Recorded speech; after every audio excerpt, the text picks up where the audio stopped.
Good evening and welcome back to Profiles. Tonight's guest is Amber Turner. Amber, just before we went to the break, we were talking about the fact that you've in amongst all the millions of things that you do, you've just become the chairperson for the Women's Association. That's right. Tell us a little bit more. Obviously, you were slightly press-ganged into taking the chairperson's role. Tell us a little bit more about what that involves and what the association actually does. OK, then.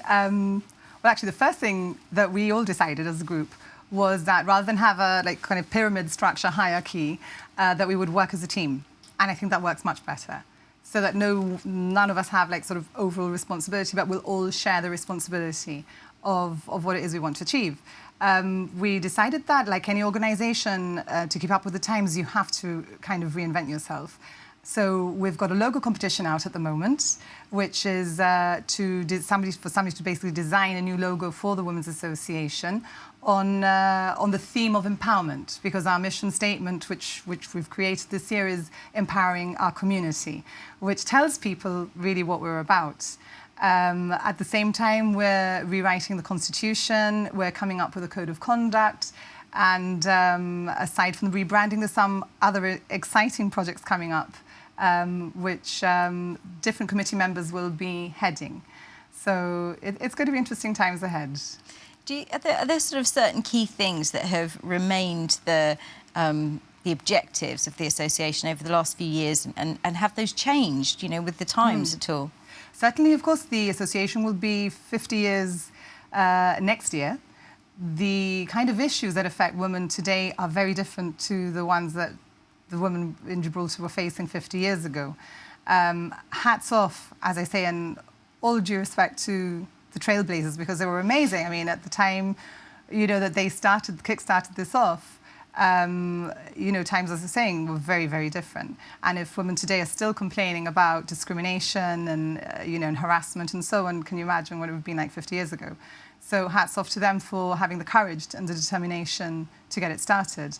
I do still believe, though, that we have a way to go. And certainly some people may disagree with me, but certainly my personal view is that in terms of equality, no, of course, we haven't reached a time or a place yet where women have, if you like, equal standing with men in the community. We just have to look at, for example, the fact that we've never had a female chief minister. That's telling, why not? And until only recently, I believe it was Mary Montegrifo who was Gibraltar's first mayoress. Again, that's just been in the last decade or so. So we find that in terms of business and heading companies and in politics and so on, women still haven't quite got the same access to those opportunities. There's a whole load of reasons why not. But those are the ones that we kind of want to explore and see if we can raise awareness so that there'll be some attitudes shifting in the direction of equality. I believe that in any community, anywhere in the world, you want to be able to access 100% of your resources. Women constitute 50% at least of those resources. And so it would be foolish not to give them the same opportunities as men to attain their full potential. I'm excited to see what will come next in that. And obviously this kind of drive and passion has led you into family law as well, because you set up your own law practice in 2013. That's Tell right. us a little bit about that, because I found that really interesting. OK, I suppose as a result of the background that I have in yoga practice, in the charity work I've done, and in the family practice that I've had for the last 15 years with the very different law firms, I came to understand that people in the remit only of family, I'm talking about now, not other areas of law, but in the remit of family law, people who come through your door in the large part come with pain, they come with fear, they come with worries. Not everybody does, but in the large part they do. And so whilst, as a lawyer, strictly speaking, you're just meant to be looking at the legal aspects of their claim, drafting documents and doing the advocacy in court, I felt that wasn't enough. I didn't like the idea that people come through the door with issues that have either caused them to have their legal problem, or that come then, the emotional aspects that come as a result of having a legal problem, and then just sort of let them go off on the merry way after sending them an invoice. I felt that it's our social responsibility, as soon as we become aware that there are other issues, to assist and support in any which way we can. Of course, I'm not a qualified counsellor or psychologist and so on, so I came up with the idea of opening Gibraltar's first holistic legal practice. And what we do is we deal with these kind of issues by signposting. It's not something that we charge for. We charge for the legal work, but in terms of the signposting, putting them in contact with the right specialists and experts in the field, I feel that we're doing something big, and the clients are all very satisfied and very, I suppose, very grateful for the fact that we really do care, not just about their legal issue, not just about sending them the invoice, but also about their well-being. Just this last week, I was invited to speak about the benefits of mediation in family practice. And I think one of the things that I was asked about and I explained about was how important it is to diffuse the conflict and the negativity in families. It's very easy that cycles create from generation to generation. As adults, whatever we do, however we behave, whatever anger or pain we're carrying does get projected onto the children in the household. Those children in turn grow up in a household where there has been pain, where there has been conflict, where there has been negativity. And so in turn, that becomes almost like normal to them. They normalize this behavior. And what will happen next is very simple. Either they will start projecting this anger in a playground, then we have issues with bullying, then we have issues with harassment, we have issues with antisocial behavior. And so for me, the responsibility is not just about resolving what's going on between those two people in that room when we mediate. It's a responsibility that goes far beyond that into the next generations. And so if we want to see a healing of families, or if we want to see a reduction in the numbers of families that are breaking down, I think that this has to be the way forward, is to have this holistic approach, and it is to care about finding that path and that healing process for these families beyond the courtroom. It's amazing. I mean, it sounds so progressive, and in such contrast to the image that the general person has of, you know, somebody that practices family or the divorce lawyer. Yeah. You know, you hear lots of men complaining that they know, oh, my wife, she's gone to the Rottweiler and that's it. And it can descend into chaos when That's lawyers right. get involved. So I think it's a really progressive way of looking at it.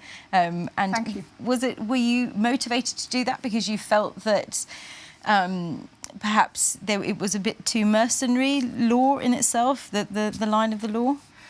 Two answers to your question. The first one is what triggered my actually doing something about it and getting on with it, if you like, was a letter from one of my client's daughters. She was age 12 at the time, and she wrote a letter to me in green felt-tip pen describing what was happening at home.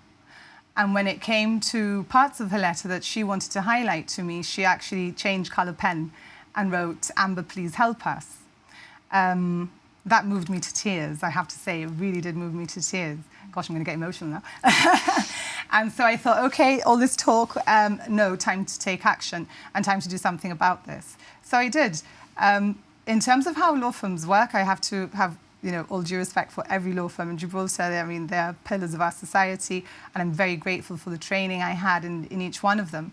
The only thing is that I felt that my own philosophy or my own view of how family law ought to operate was different, and I didn't think it was fair to stay in anybody else's law firm with their philosophy whilst mine was somewhat different. So that's why I created Amber Law, with the view of trying this out. And to be honest, 2 years on, it's working very well with our clients. I can imagine so. Yeah. And it is quite a moving story, and you do think of it very much. It's nice to hear somebody from a legal background thinking about the human side of it all. I don't think you can divorce the human from their problem. To try and do that is, I think, nonsensical. At the end of the day, that's who we are. We're human. We come with faults, with fears, with insecurities, and we all put on a brave face, and we all have our mask, as I said, that we wear to go to work and to get on with the day. But when there's certain issues happening, as I call it, behind closed doors, there's only so much of that we can cope with without seeking help, without seeking some support and guidance. And I believe also, again, that it's our right to be happy. It's our right to live a peaceful life. We have a very short time on this planet, I think, 80, 90 years if we're lucky. It's not that long. And so I'm very aware again of my own mortality and the mortality of others, and the fact that during the time we are going to be here, however long that's for, it ought to be some, amazing experience, a good experience, a positive one. And to try and eliminate as much as we can of the negativity. I mean, we can never eliminate suffering. Suffering's part of life, and it's part of our growth. But at least when I come, or when the lawyers of Amber Law come into contact with people that we can see, because we kind of can see behind their mask, or they themselves take off their mask and show us their vulnerability and show us their pain, then I think that it's our responsibility to do more than just draft a document for them on that day. That's very admirable. So with all of this, with Amber Law, there's probably not much Amber time. Where do you see yourself in 10 years? In 10 years' time, I'd like to say that we have plans to sort of move the Amber Law philosophy into the UK.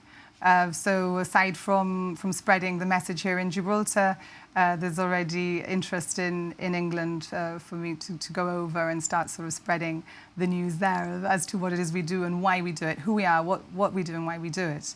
I'm very blessed again to have worked with Manis Yousri.